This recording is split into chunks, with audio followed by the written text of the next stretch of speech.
Hello, and welcome to Artists as Activists, a Lincoln Calling panel discussion featuring some of today's most prolific artists. I'm Shannon Claire with Lincoln Calling and will be the moderator this evening. Before we begin, I would like to acknowledge the land. Lincoln Calling is produced on the past, present, and future homelands of the Pawnee, Odo-Missouri, Omaha, Dakota, and Cheyenne peoples. With this land acknowledgement, we affirm Indigenous sovereignty and pledge to hold our community more accountable to the rights and needs of Indigenous people.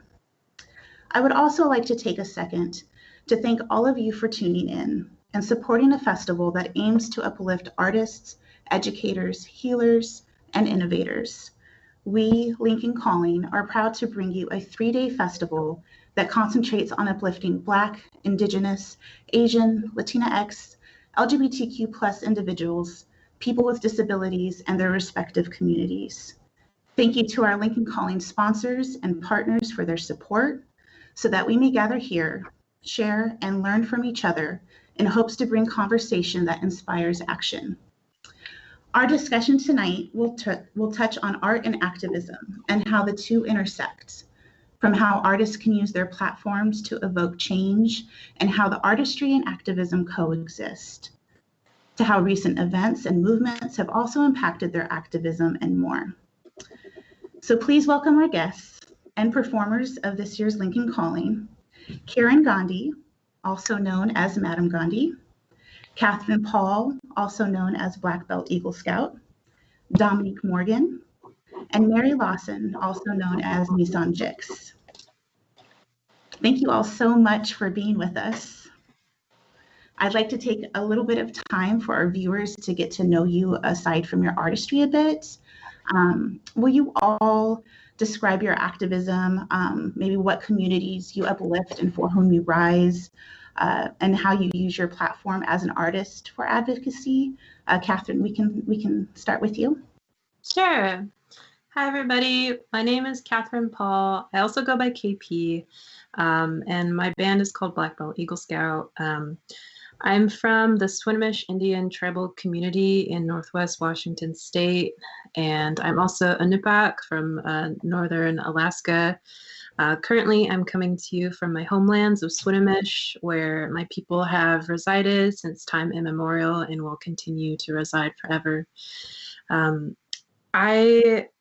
I'm a musician, and I speak most about my identity as a queer Indigenous woman. And, you know, I started the band and started writing songs more about that because I didn't necessarily see at the time people like me within my music community. And I wanted to be able to invite and encourage more people to show up within their creativity and their music. And I've been able to tour a ton around Turtle Island and have, you know, thus met so many amazing people, so many people whose identities are similar to mine, that, you know, we might just not know about based on a number of things. So, yeah. And I can't really remember what else I'm supposed to say. I guess kind of how do you use your platform for those communities? Oh, yeah. Okay, cool. You know, I think a lot about representation, and I think about what the representation of Indigenous people is and what that means to me. And I think about like how there isn't enough representation of Indigenous people in having that representation created by Indigenous people. And so in terms of a platform or a voice or just talking or playing music in general, like I think that I try and do that for my people, and I try and do that also for our relatives who are Black, who are people of color, and relatives within the LGBTQ+ community. So, you know, when I go out and when I tour and within even some of the songs that I play and some of the songs that I write, I'm writing about my experience and which you know, hopefully can create more space for other people to share their experiences as well. Thank you. Kiran? Hi, everyone. My name is Kiran, and I perform as Madam Gandhi. I grew up in New York City, and I had two fairly traditional Indian parents and was kind of on a very academic path. And activism and volunteering and kind of being involved with the giving back spirit was very much incorporated into my childhood with my brother and sister and I. We used to live in India for a couple years as well, and so we were always doing kind of volunteering or giving our time, or we just had a bigger sense than I think a lot of times growing up in the States of like disparities and like the way like a lot of different people are living their life. And in a lot of parts in the US, the income disparity is so exaggerated and people live so far away from each other that there's a lot of bubbles. In India, the way of life of some of the most destitute people is right in front of you. Everyone is mixed together. And I think developing a sense of like empathy and understanding from a young age was very important to me. That, as well as gender, really understanding as a young person just through media and pop culture that women and girls are often reduced to being valued for our sex and sexuality in the media. And as a kid, I would look around and be like, I don't get it. All the women I know are incredible. All the women I know are dynamic. All the women I know are doing incredibly diverse different things. So why is that not being shown when I turn on my favorite television shows, And intuitively, I felt that there was a problem. I was always the drummer for somebody else. I never had my own music project. I was the drummer for MIA. I was the drummer for Thievery Corporation. A couple years ago, I got to do some work with Kehlani and with Lizzo and all these wonderful people who I admire. And I never wanted to drum for folks whose politics I didn't align with.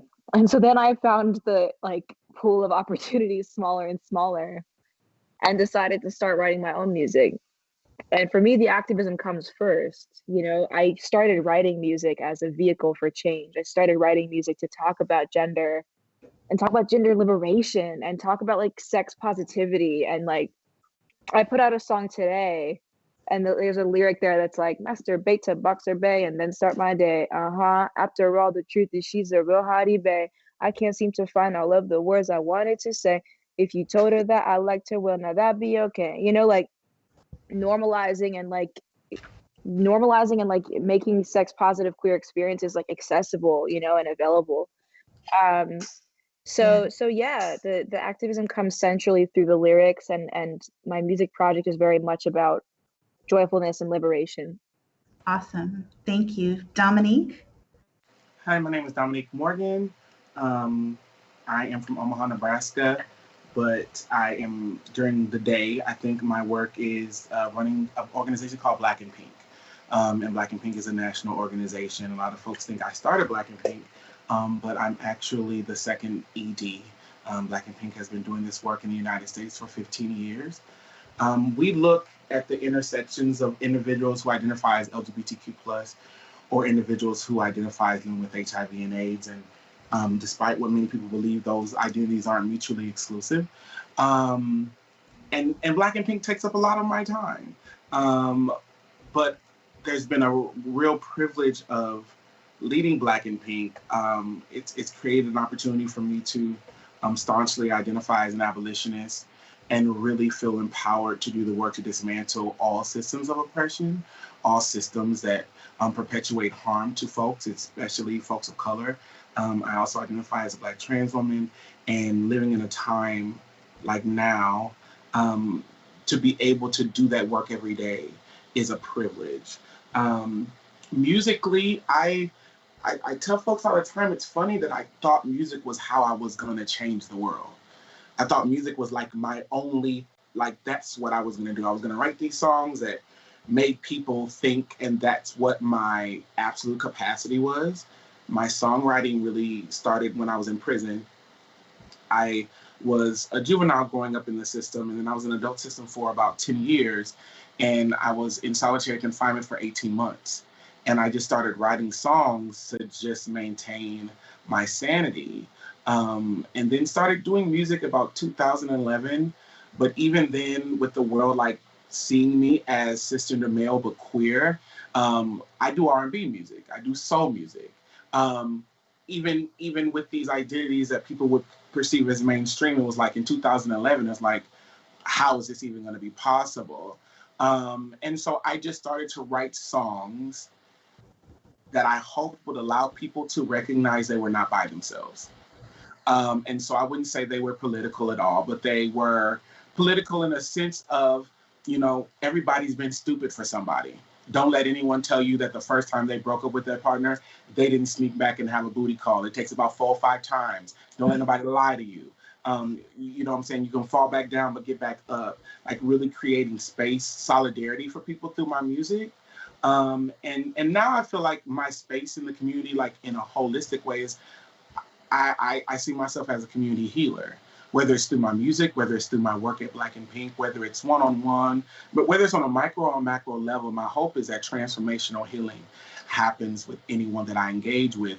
And I also know that I also usually receive some sort of transformational healing. And the work has made me better.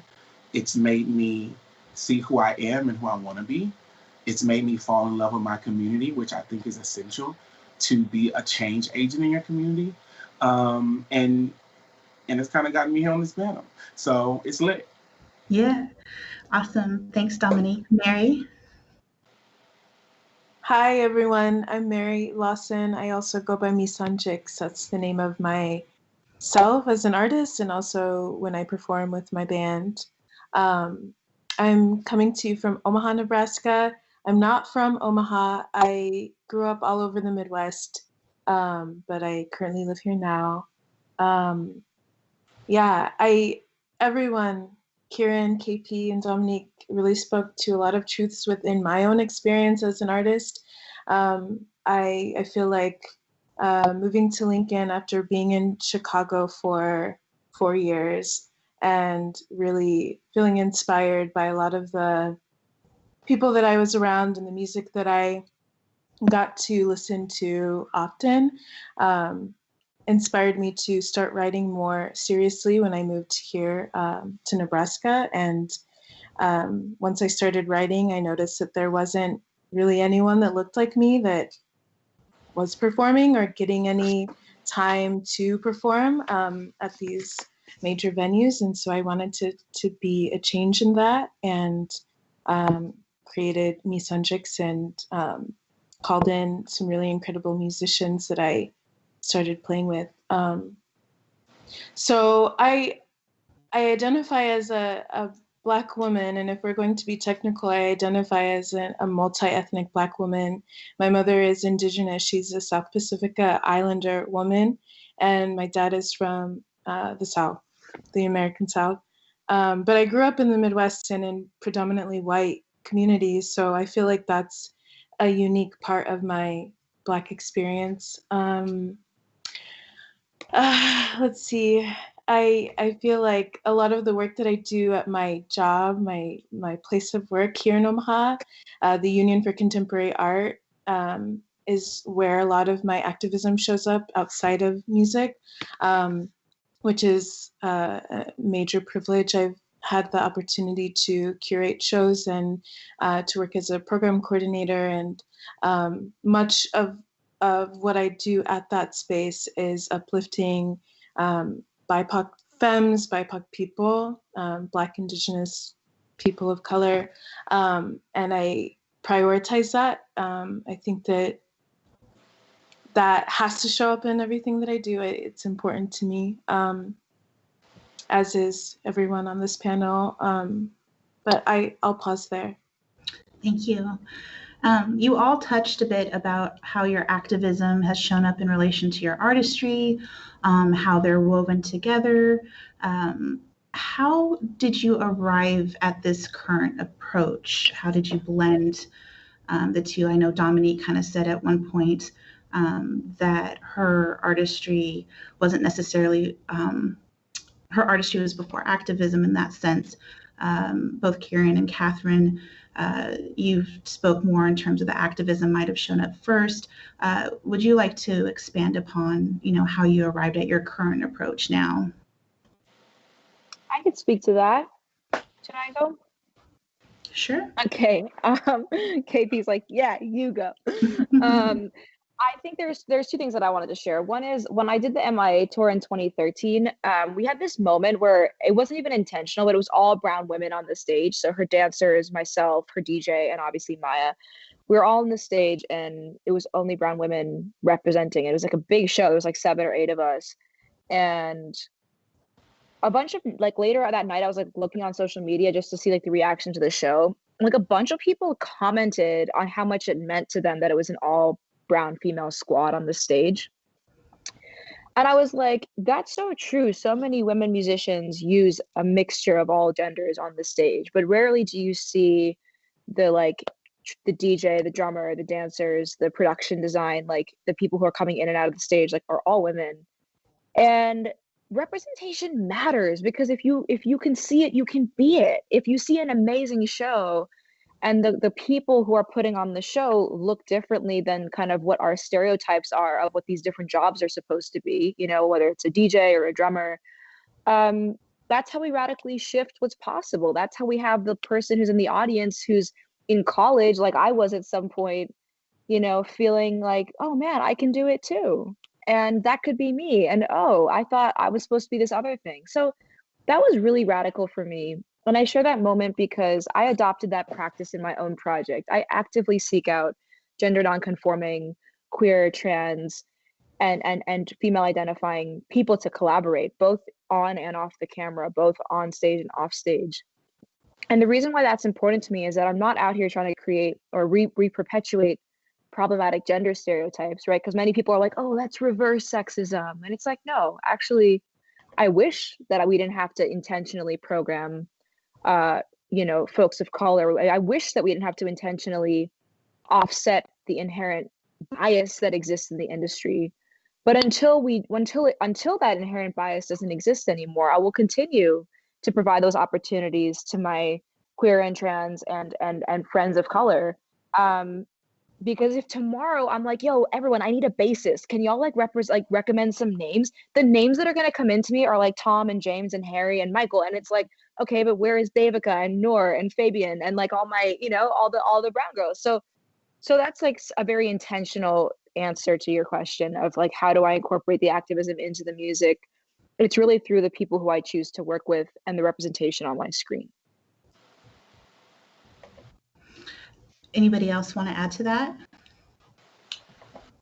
I will say that I attempted to not engage in music my first year as an ED because I hit that magic number in your mid-30s when it's like, okay, you know what? Like, what are you going to do with your life?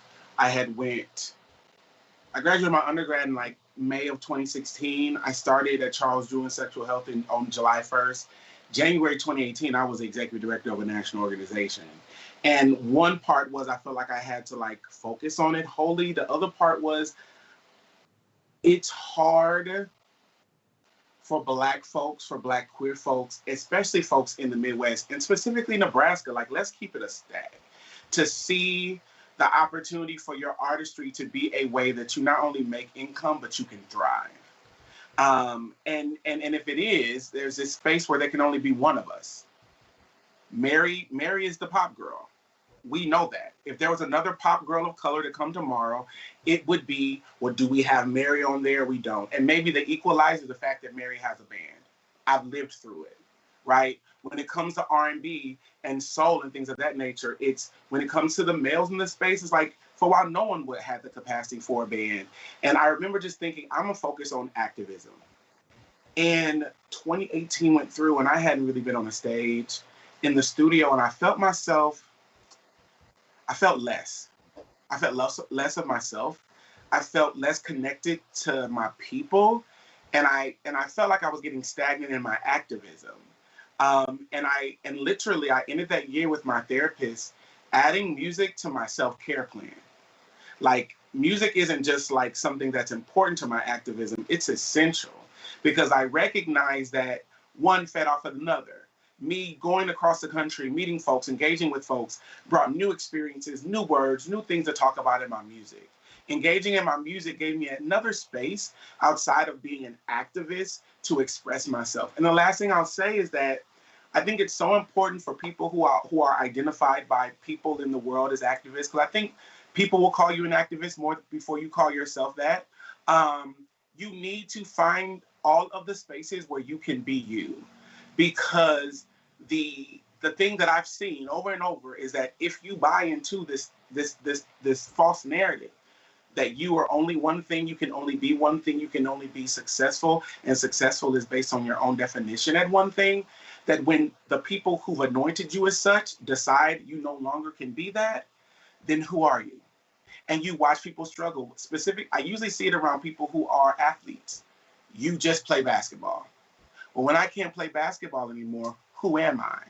And it's a hard question to come across. So it was a blessing for me to recognize they were essential. But I just want to give that word to people who are watching. Don't allow people to silo you into one thing, not for them, but for you, because that one thing may change, and you always want to feel like you're tapped in to who you are and really who you want to become. KP, did you have something to add? Yeah, I just want to say I love that. And I love everything that everyone's saying. I'm taking a lot of notes and I'm writing down quotes that everyone's saying. But, you know, I think a lot about growth in terms of what I'm trying to do in my life and how I'm living.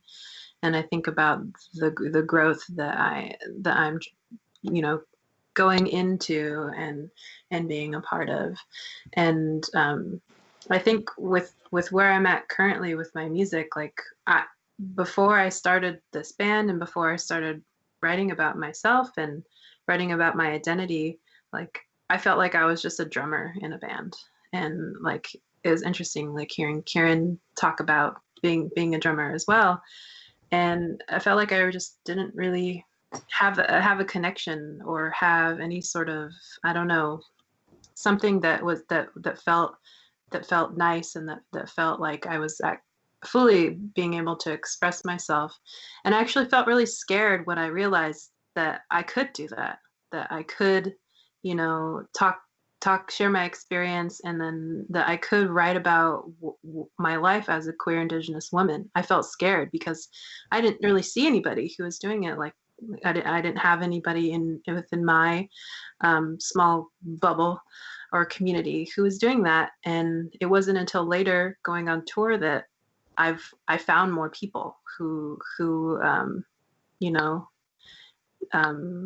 share those similarities. And so in terms of just talking about how did you arrive at like your current approach or your blend, like I think it took some fear to come out of myself in order to get to that spot. That's just what I wanted to share. Absolutely. And I think that's something that's important to remember, is that, you know, fear isn't a negative. So many times we kind of hone in on the fact that fear can be a negative feeling, but when you push through fear, there's usually something very beautiful and prosperous on the other side. And it's a driving force, you know, to get you there. So which kind of takes me to a little bit of another direction with this. You all three touched upon the sense of being able to, you know, feel connected and represented. How can we, you know, on a ground level, and how do you connect, you know, either with your audience or your community to try to see more representation so that people out there that are possibly watching us now or that are fans of yours, what ways as we as a community can come together to try to see more representation up on stages, business owners, artists, etc. Whoever would like to jump in on that.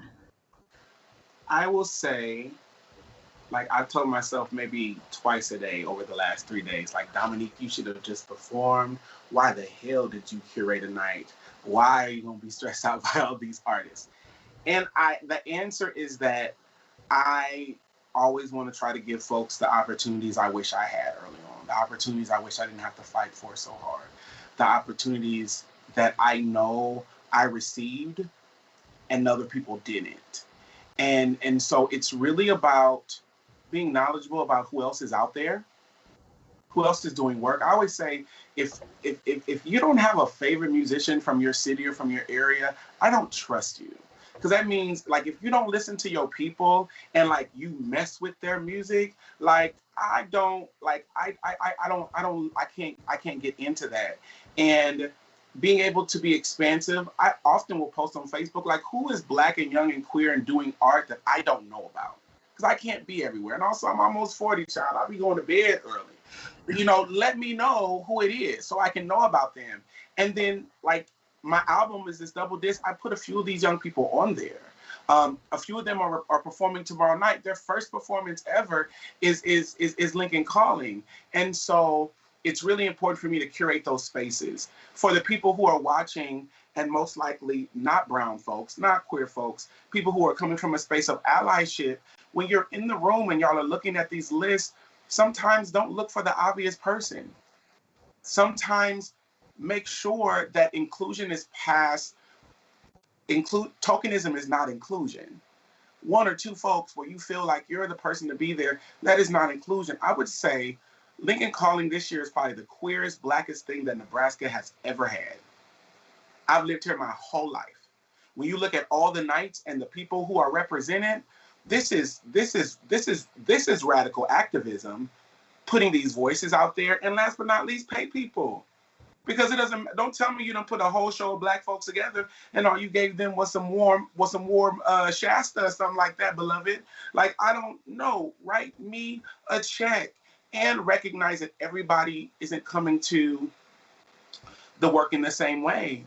Not everybody, like, I know I have folks coming tomorrow night. I haven't received my money to put on the event, but they will leave with their money because I know when I was in their place, honey, I needed my money that night because I might have bills the next day. So really challenge systems. Be in forethought of everyone you work with.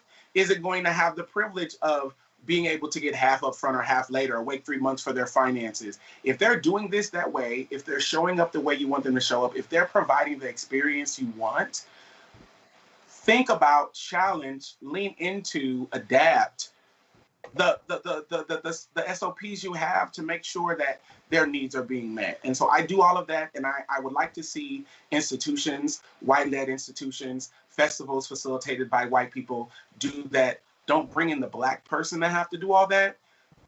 It's accessible information now how to engage in justice, equity, diversity, and inclusion. And at the intersection of art, it's overdue. Yo, amen to that. I love that. +1 on all of that. I wanted to build too on Dominique, what you're saying about building our own systems. You know, there's like there is a lot of there's a lot of resources and like opportunity in mainstream systems, but it's so true and so radical to say, but these systems may not work for all of us. So why are we aspiring to them? Why are we trying to even participate in them in the first place? And can we go and build our own systems? That's what inspires me as well. And I loved what you were talking about in terms of like making sure we put our own people on. Can y'all hear me, or am I breaking up? You're good on my end. Okay, cool. I lost KP for a second, so I was like, is it frozen? But yeah, I think we have to put each other on. I think we have to invest in each other. I think we should be building our own festivals and investing in our own communities, investing in one another. And also social media is actually pretty incredible. You know, oftentimes we think we have to get to 100K or 1 million followers and all this like bullshit. But, you know, having a group of people who genuinely love what you're doing and are excited for what you're sharing and are excited for the music that you're putting out, they're interested, and that's value, you know, because in this day and age, people want to know that you can bring an audience so that when you get booked, people will show up. And I think a lot about how can I invest directly into the folks who are interested in what I'm doing so that I can take them wherever I'm going.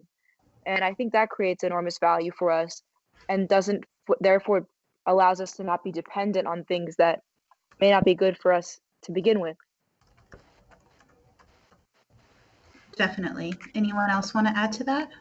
Yeah, I just wanted to reiterate what Kiran said earlier. If you see it, you can be it. And I feel like that's such an important point. A lot of us are the first to do a lot of things here in Nebraska, or anywhere else, creating spaces that are specifically for BIPOC femmes and queers and trans folks is necessary, needs to be necessitated in all situations. And also, I know Dominique made this point earlier about me in Nebraska and what I've done in the music scene, and phrased it as me being a pop artist. I'm definitely not a pop artist.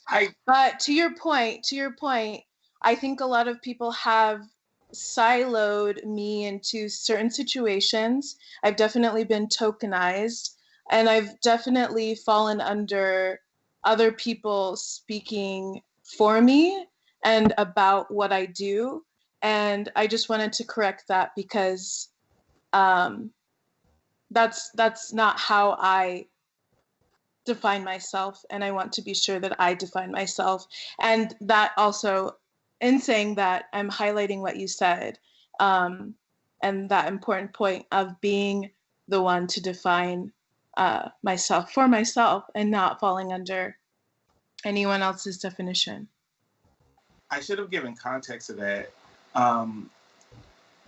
It came from it's at the top of my head because I was in an OEA meeting, and there were we have the list of performers, we have the list of nominees, and I remember when the pop category was created before we separated R&B and soul, and somebody was like, "No, they're pop," and I'm like, "Well, I don't ever hear her do any pop music." And I think that's the next year you were in the soul category, you won in the soul category, I think. And so I need to just engage in accountability around, like, when you're talking, you need to give context. So that's important. But two, it's also having conversations and standing and being an intercessor to people when they're not there. Because there's oftentimes I'm in the room when folks are talking about brown folks, and there's an assumption that they do this. Like, when Edom was when Edom was in world category every year, and I'm like, soul music is in her name. Why would she not be in the soul category? And so thank you, Mary, for challenging me on that accountability piece, and I appreciate that. Of course. I mean, and just saying that, like, you were speaking truth to, like, the fact that we need to define who we are and what we do for ourselves and not fall under anyone else's definition about what we do at any point. So yes, thank you. Thank you. Since we've been talking about a little bit of communities and organizations and, what expectations we want to have, but also how we can nurture and engage. One thing that we wanted to talk about and touch base on is, as activists, you all have been doing the work for your communities for some time, for the most part. And however, the world was distinctly shaken this past summer to the uprisings in response to the murders of George Floyd, Breonna Taylor, Nina Pop, Ahmaud Arbery, and many others, unfortunately, impact your activism in different ways, in new ways, and in what ways, if you'd be willing to share.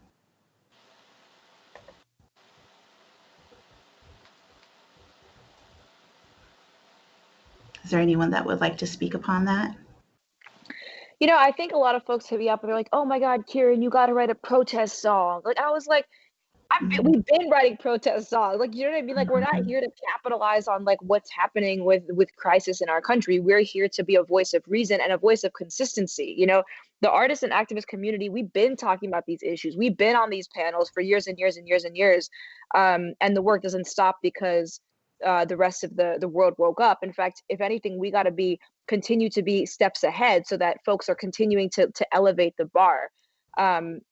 Now people, like, I was in the magazine shop the other day, and like every cover of all the bougie magazines are like all Black women. And I'm like, you guys are so basic. Like, you should have been doing this. You know, like it's your intention is so transparent. Like, it's so inauthentic because now you know that BLM is a culturally relevant thing, but we've been relevant. BLM started more than half a decade ago. Like, so it's like, I think we as artists have to be 10 steps ahead. I think for me, the focus that I have right now is like, it's actually the point that Dom already made. It's not tokenism. Stop just checking your box like, oh yeah, we have like a queer person, we have an Asian person, we have a Chinese, like, you know, like, dude, you know, what it's about is about story. It's about good story. And our rich history is what makes the story good and interesting. I grew up watching Batman and Spider-Man, and these are white men who I have nothing to do with, and yet it's a good story, which is why we all can, to a certain extent, relate to it. The reverse is also true. We should be telling stories about different kinds of people, but with stories that connect on the humanity of what we're doing. Same thing about music. I'm trying to write music that's not just for one sliver of a generation. It's about saying my experience can be exportable and relatable to anybody, and I want all types of folks to listen to my music.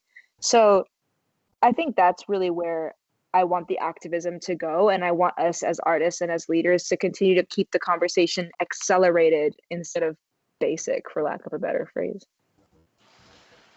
I would say we also have to do a better job of being more expansive about what we affirm as artistry in any medium that is activist work. You know, every painting doesn't have to have a black fist in the air for it to be radical, or for it to be a catalyst for change. Or the truth is that anything that was created in 2020 is activist art, because there's no way you've lived this year and not been affected by it somehow. And you may talk about you being depressed, you may talk about you being in love, you may talk about the actual the uprisings, the murders of Black folks, the murder of Black trans women, and there's a spectrum, but it's all a footprint that 20 years from now people will listen to and be able to think about, okay, you know, this is what it felt like to try to fall in love in the middle of not knowing if the world is going to be here in a couple of months. This is what it's like to try to be happy or to turn up in the middle of a pandemic. Like, it's all valid, and we all have bias. And I feel like our bias prevents us from really engaging in that necessary affirmation. And I'm a part of that as well. Like, I'll be like, girl, what is this whisper music that's happening right now? So on and so forth. And I have to pull myself and say, Dominique, this is somebody's ministry. This is somebody's diary. This is somebody's activism. This is their protest. And that's important. So you may not completely, it may not speak to you, but it does not hurt you to validate it, to uplift it, because we could really reach this climate where that's a part of it. I think Black Lives Matter, and I think like the uprisings, I told folks what we were watching in the streets these weren't protests or riots, these were funerals. If you've been in the Black community and you've been to the funeral of a loved one, there's weeping, there's wailing, there's arguing, there's people passing out in the streets, there's people who want to punch a wall because they are grieving. You can't quantify grief. And Black people were grieving in mass while we also were navigating the third or fourth pandemic that could be on your lifetime, right? And so that was happening. So I think what we're seeing from a Black space, from a Black artist space, is that we are no longer okay with people taking things from us. You're seeing more artists that want to really own their music. You're seeing more people that want to be retroactive and undo things that have happened in the past. And you're seeing the validity of everyone's looking at me. Let me tell you about this thing. You know, oh, you want to come to my page? Well, look at this picture of Breonna Taylor. Because if you came here for her, you're going to get a little bit about, came here for me, you can get a little bit about her. Or you look at Gabrielle Union, shout out to Gabby from Omaha, and Dwayne Wade, of all the work around queer youth that's happened this year. You know, you have so many men, so many folks who love Dwayne Wade in basketball that for the first time are having conversations about trans identities. And so I think this year also made people think about, why are you here? Why do you have the access you have if it's for nothing? Because you can have $1 million in your pocket But if you can't get on a plane, if nobody can go on a vacation, if you can't go to Saks and ball out, then what's the point? Then it's the question, I have all of this. What do I use it for?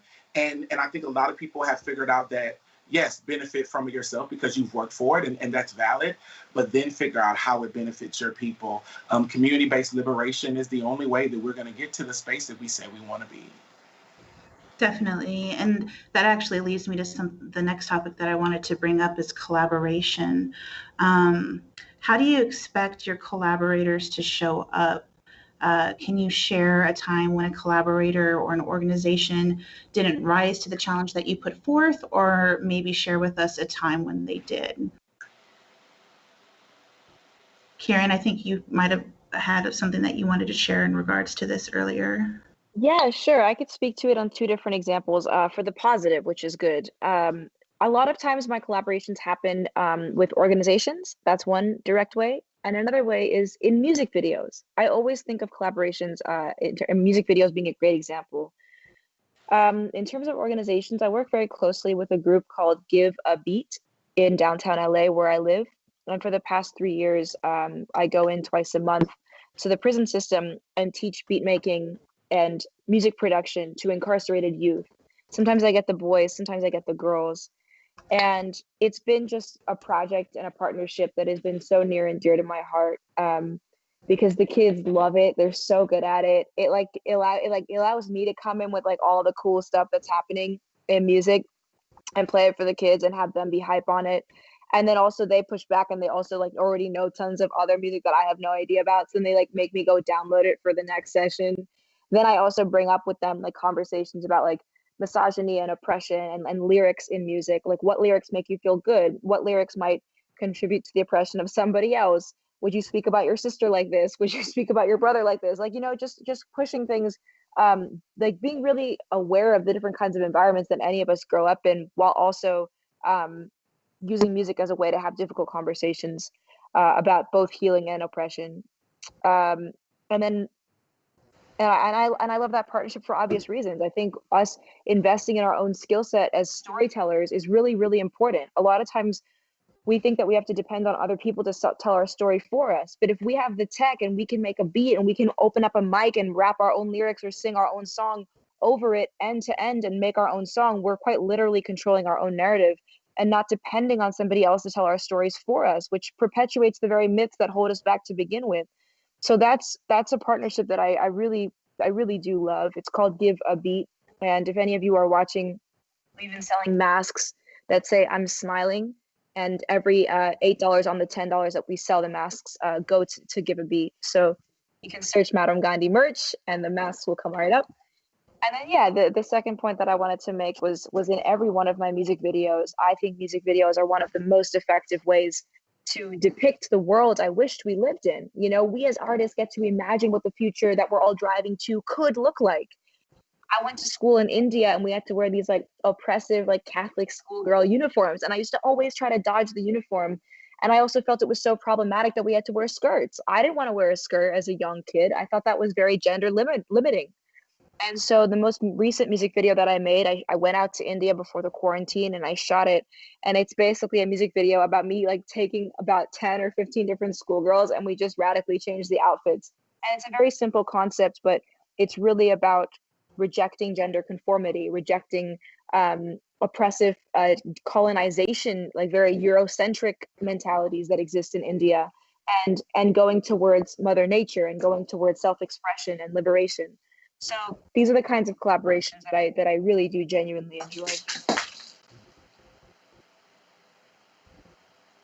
Thank you. Anyone else want to add to that? This entire album, the Pisces in E flat major album, was a collaboration. And I was intentional about hiring Black and brown folks to be involved. From the photography to the album cover, to hair, to nails, to makeup. Yes, Pisces in E flat major. I talk so much about being a Pisces sign, and I started writing this album.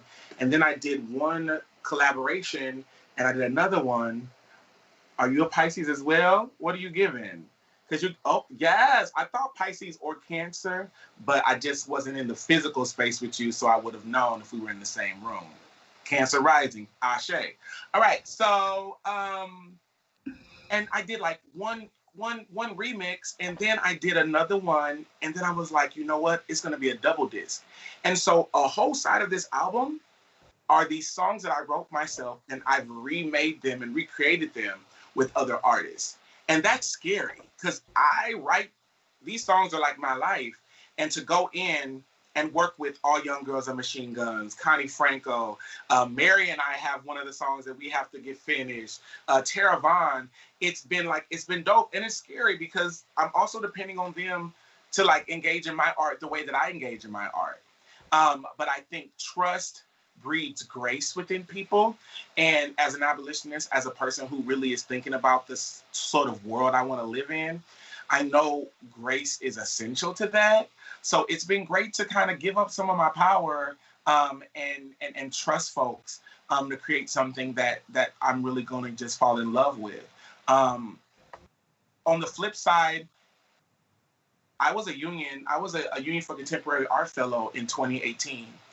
And it was at a time that I was at Black and Pink, and it really wasn't the best experience for me. But looking back, I've realized that I was a part of that process as well. And then they stepped up in ways I didn't expect them to in my final performance. Because it was frightening for me to sing those songs. There was these songs I had written in prison. I hadn't sang those songs in 10 years. And we recreated a solitary confinement cell. And Brigitte, the executive director, sat down with me. And we built this out. And it was a schematic. So I share that because even sometimes when you feel like people aren't rising to what you want them to, you have to really look at self-accountability and create space, and then leave space for opportunity and transformation. So it was this year that felt like it was difficult, and then I had this crowning moment where that was probably the most emotional thing that I've done since I've been released, and I did it in partnership with the union. So it was really beautiful. So even if you feel like people aren't rising, do self-introspection, but always leave space for powerful transformation, because if you don't think there's a possibility for something to change, I promise you it definitely will not change. I love everything that you said. I think that's really beautiful. I wanted to add something as well in terms of like transformation. Like I was talking about growth earlier, and I like to think of music as a way of education as well. And you know, when you're talking when we're talking about collaborations, I was actually thinking, I was like, oh, I have something to say about that. One of the things that I like to do within music videos as well is I like to work with an Indigenous filmmaker or an Indigenous videographer. And I think that stems from the fact of, you know, growing up and learning about my Indigenous history. All of that stuff is through the lens of you know, essentially white men. And so when I, you know, think about wanting to put out content into the world and put out, you know, what I'm trying to show visually, I like to be able to have that come from myself and come from, you know, ourselves as Indigenous people. So that was something that I wanted to add onto that. I think there's probably some other questions though that will be asked in regard that are similar. Thank you. One thing I definitely wanted to touch base on too, and Kiran, you described the organization that you've been working with in LA, and it reminded me of a question that I wanted to pose to you all, that in regards to our youth, and not our, but the younger generation that have just been so bold and so vibrant, and you know, undoubtedly, like they're our future, you know, and how do you currently engage with younger generations, and what have you learned that could inspire us or be applied to how older generations move forward, whether through your artistry, activism, Is there anyone that would like to touch base on that?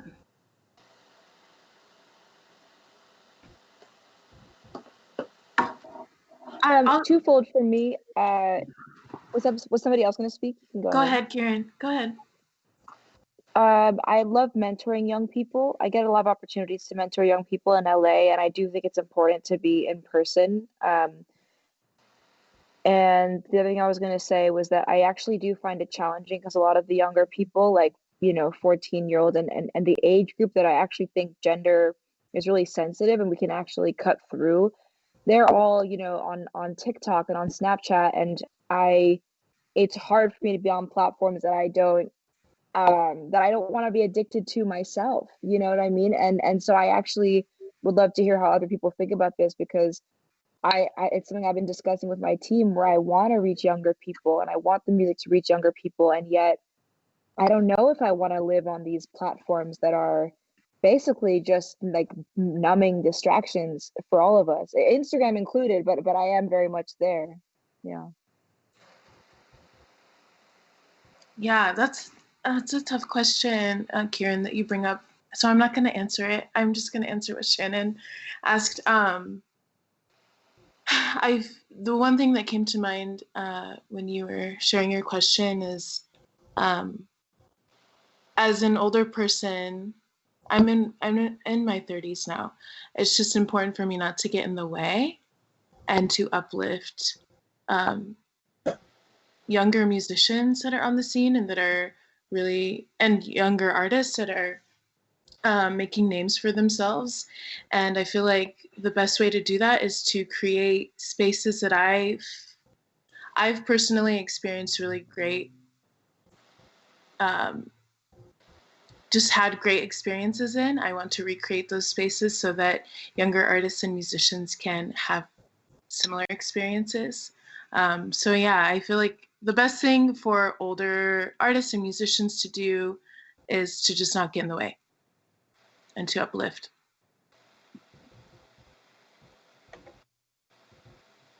Definitely. Okay, we've had a couple of questions for the audience out there. If you would like to, in the comments, ask any of our guests here some questions, feel free to do so. We'll try to get to a few of them. We've had a couple come through, and one was, how do you all see the future of the Black Lives Movement, I guess maybe in relation to your work, and what your intentions are, setting forward to continue to uplift that movement and maybe others.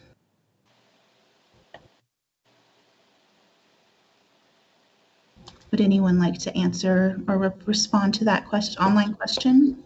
I think we got to keep showing up in protest. I think one of the best parts I feel proud of to live in downtown LA is the activist community in LA is really, really strong.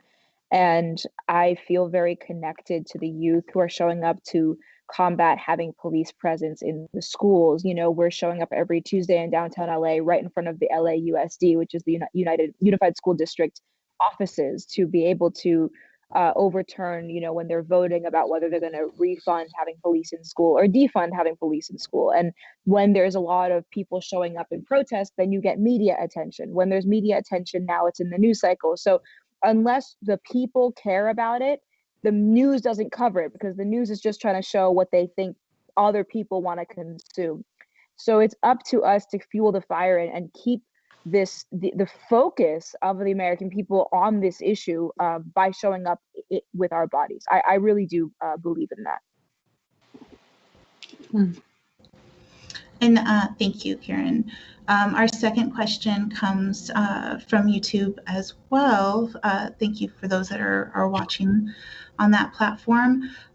Do any of you ever experience imposter syndrome? And if so, how have you overcome it, or have you worked through it? Would anyone like to address that question? Listen, it's never gone. I think I'm scared of people who don't kind of have that space of checking in on themselves. I feel like imposter syndrome, like the kind of context is more about weakness or you don't think you should be there. It's just, it's human to look around you and look at the people around you and compare yourself in some way. Like, that's human. Like, that's what the world does. We put each other up against in competition all the time, right? We make a list. We're talking about art. We make a list for a show of all the people we think can be there. How does a person get chosen? Well, you look at these things and it just happens. I think for me, so my truth is that I've recognized that may not ever end. I may never have a time when I don't say, oh, doggone, I'm keynoting World Sexual Health Day at Stanford University. Am I supposed to be here? But I also continue to challenge myself to feel like I'm enough. And like my voice, for instance, like I'm a baritone, have been a baritone, like from high school on. And even looking at like the historical context of R&B, it's like you're talking about tenors, you're talking about people who, you know, or people who grew up with voices that are in the church. I don't sing like that. I'm not gonna sound like that. I'm not gonna beat myself up to do it. And you have to say, why do you want to do it? Do you want to do it because you feel like you want to do it the way they do it, or do you want to do it because it's in your heart? And whatever that is, if it's about it being in your heart, it came to your heart because you're equipped to do it. And you're equipped to do it in a way that you're going to do it.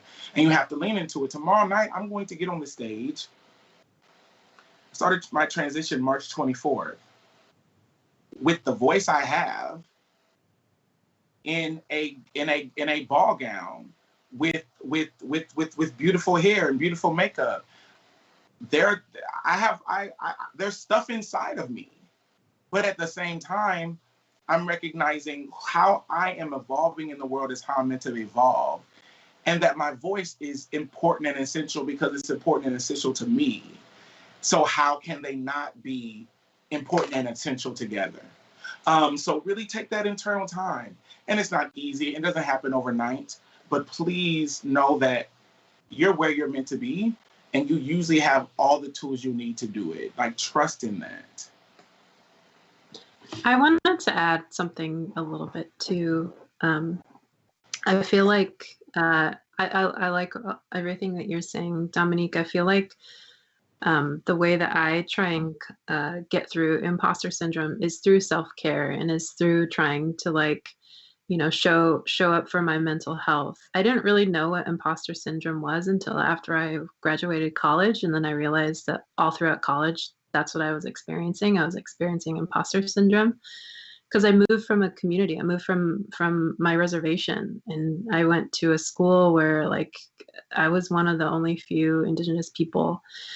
And I think, you know, I had to just essentially do a lot of work to try and to try and get my mental health up and to try and do that, because, you know, being Indigenous, you know, this world, like, from the white supremacy perspective, wasn't built for us and wasn't built for me. And so there's a lot of work that I have to, like, just continually try and show up and say, I'm meant to be here. Like, I'm meant to be in this world. And so yeah, I was really into what you're saying and about your mental health.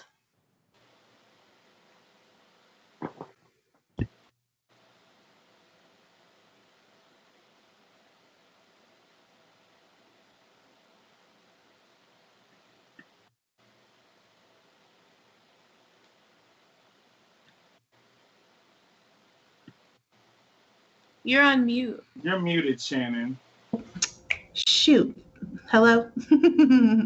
There you are. There you go. The only time I muted myself, too, the whole time. What I was going to say is that as we're wrapping up our conversation, and it has gone by pretty fast already, what I'd like to bring, a question to bring to you all is that for a lot of people, I think, who have never, you know, especially this year, I feel like, again, you know, we talked about how the Black Lives Matter movement and how everything has just been something where, like, yeah, you're seeing everything on magazines, you're seeing it on in commercials and movies and television shows, and people are the media is in a sense capitalizing on it.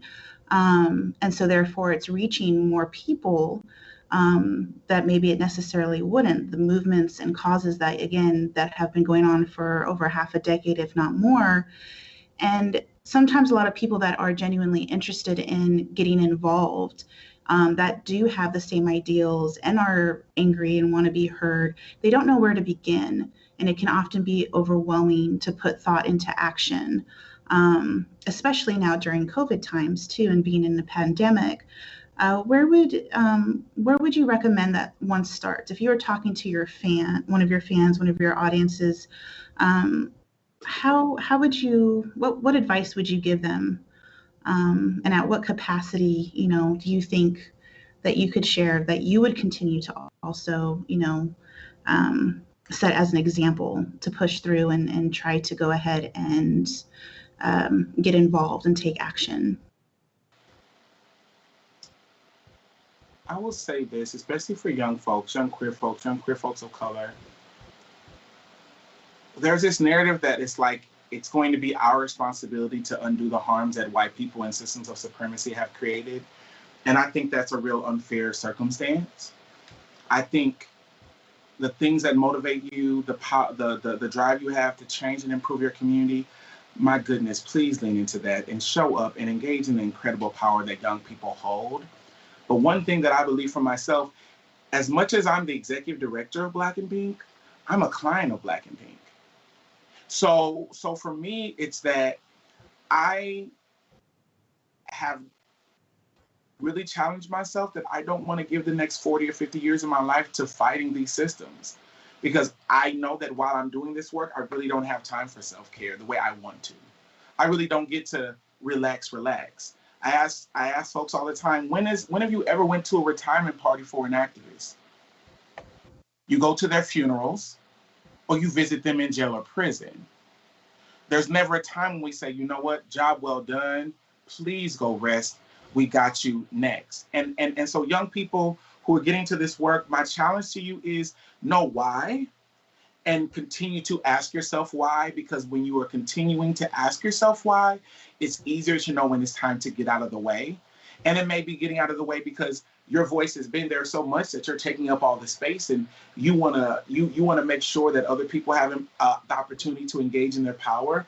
It may be, I'm gonna get out of the way because I don't wanna keep putting myself through the trauma of fighting systems. I walk into prisons and jails every day that I was housed in myself to liberate my people. Now that's beautiful, but in my 50s, I don't want to do that. I don't want to know that I'm going to wake up and inherently be triggered by what I've experienced. So please don't let people perpetuate this idea that Black folks, brown folks, you have to die for this work, because sometimes the work is that you just got up in the morning. You're the work, and invest in that. Invest in it on a larger level by all means. But please don't lose yourself, because it's very possible. I think we have time for one more person if they'd like to also address that question. Okay. Before we close things out, would any of you like to... I wanted to add one last thing to that question. Go ahead. Do it. I would just say, and I really appreciate it, Dom, what you were talking about. It's so powerful. All of us are like, yes. I think for anyone who's just getting involved with activist work, I kind of think of it in two ways. There's the stuff that you really personally care about, and there's the stuff that maybe you still want to learn more about and show up for. And for the stuff that you really, that like directly affects your heart or your mind, and you're like, why does this happen in the world? Like, I'm really upset about this thing. It can be anything. It can be in your own community. I think there's a certain amount of time that we as young people have to like research the topic and like learn about the history and learn about why something is the way it is. But I'm really interested in all of us like turning inward and asking ourselves the question, like, what do we think? What do I think about this topic? Like, what do I actually think? Not what the meme that was just shared says, not what this article says, not what this other friend of mine says. Like, if I take a moment, like, what do I actually think? because that's what we need more of. The more that we're on social media and stuff like that, the more we're consuming other people's opinion. And it's you end up losing yourself in that. And I remember when BLM, when it was really catching a viral moment, you know, and it should be every day, but this was like around George Floyd, specifically May 28th. I like was like feeling like, okay, maybe I should be sharing other people's memes and posts and infographics. And then I just took a moment and I was like, wait, no, what do I actually think? Maybe it's controversial, maybe it's this, maybe this, but like, what do I actually think? And that's what I ended up sharing. And that was what ended up being really received and allowed for connection in my community. And I think that's a really important thing that I'd like to share, is just ask yourself, what do you actually think? And share that, say that.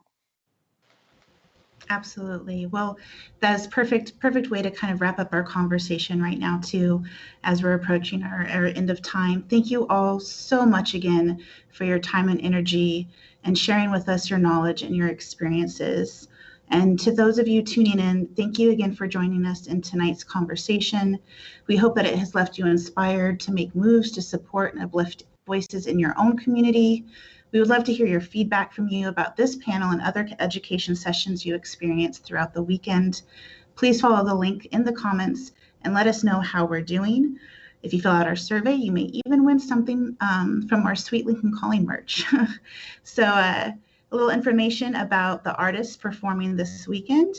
You can catch Kiran Madam Gandhi tomorrow night at 10 p.m. Dominique Morgan's Pisces Rising Showcase is also tomorrow and begins at 7 p.m. and goes all the way until midnight. And KP, Black Belt Eagle Scouts performance, is up on Lincoln Calling's YouTube, as she performed last night, kicking off our first night of our 3-day festival. And Mary, thank you so much as well, a Lincoln Calling alumni. We always appreciate having you involved. Stay tuned as we go live from Lincoln First Friday with Lincoln Calling's own Aaron Poor, and a big shout out to Aaron as well for helping me prep for this evening's discussion. Thank you all so much and enjoy the rest of the festival.